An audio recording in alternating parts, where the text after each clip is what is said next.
Hey all, it's Conrad21 back here. Another great tutorial for you. This one's going to be on the electric wrench. So, suppose you have your machines and you decide you want to move either from house, you just don't like the way your machines are set up, or you want to move them into a more usable area, like I've done. You know, I had all of them down here at the very bottom of my mine, my generator sources and all my machines. And I'm moving them upstairs now. I expanded my house. I don't need to use that anymore. Gives me a little bit more room in the mine. I decided I wanted to move them up here, and I'm doing some fancy things with them. But what happens when you break them with a pickaxe is you're only ever going to get the machine block back, or the advanced machine block if you're using the Mark II machinery. Any of the advanced, like the rotary macerator is going to be a Mark II, or the centrifuge extractor is going to be a Mark II, that kind of thing.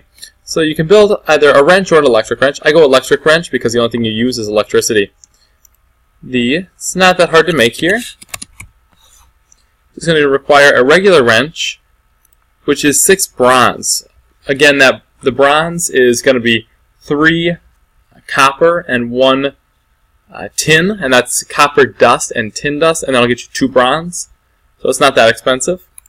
Then you're going to need a circuit and a battery here. Not all that expensive. What you do is you're going to make sure you don't have the wrench in your hand. You're going to right-click on an MFE, or whatever you're using to charge on a back box, an MFSU.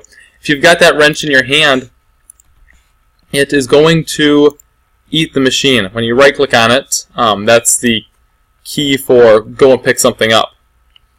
Now there's 2 ways to do this. Either you can use lossless mode or non-lossless mode. Lossless mode uses 10,000 EU and will always give you back the machine. Or you can use non-lossless mode, which uses about 1,000 EU, and sometimes, 20% of the time, it'll only give you back like a machine block or a generator instead of a geothermal generator. So you know, whatever you think is best. To swap between those modes, you're going to press the M key. But if you're running the same mod pack I am, this is going to show up. It's the mini-map stuff. Come over here to key config, and I change this to N as in Nathan, and then just do that. Now you can come over here and press M, and it should be warning me it's swapping. Alright, so it's M right-click, and it swaps to lossless mode there, you can see. And then I've got no problem hitting one of these. Hitting an MFE once is going to change the output face. Hitting the output face is just going to get rid of it. Please note that anytime you get rid of an MFE, you also lose all the juice that's in it, so now it's recharging up, and all these generators just kicked in.